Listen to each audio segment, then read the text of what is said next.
पिछले 2 महीने में मजबूरन सरकार को अपना ये जो रेकलेस प्राइवेटाइजेशन था, ये जो अंधाधुंध निजीकरण था, इसको रोकना पड़ा।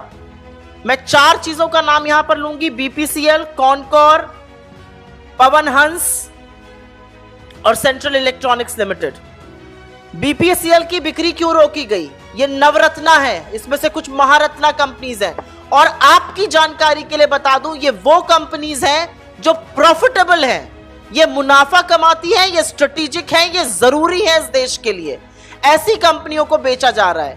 एक चीज होती है, चलो कंपनी मुनाफा नहीं कमा रही है, लॉस में है और नॉन स्ट्रेटेजिक सेक्टर में, ये स्ट्रेटेजिक सेक्टर में कंपनीज हैं, ये मुनाफा कमाती हुई कंपनीज हैं।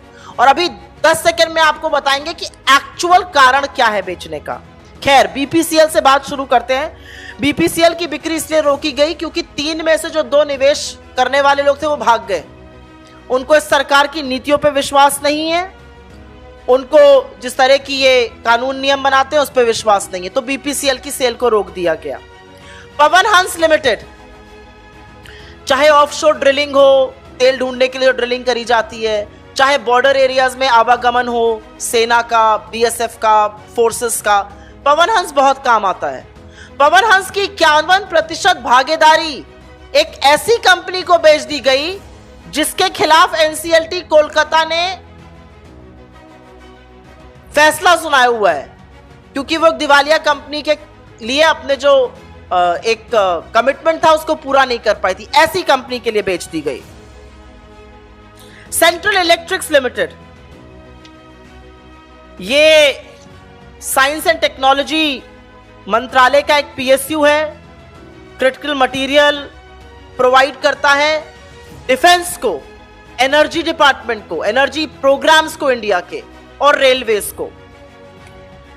सिवियरली अंडरवैल्यू किया गया। 100% इक्विटी एक ऐसी कंपनी को बेच दी गई जिसका कोई साइंटिफिक बैकग्राउंड नहीं था और भाजपा के पॉलिटिशियन से उसके लिंक्स थे।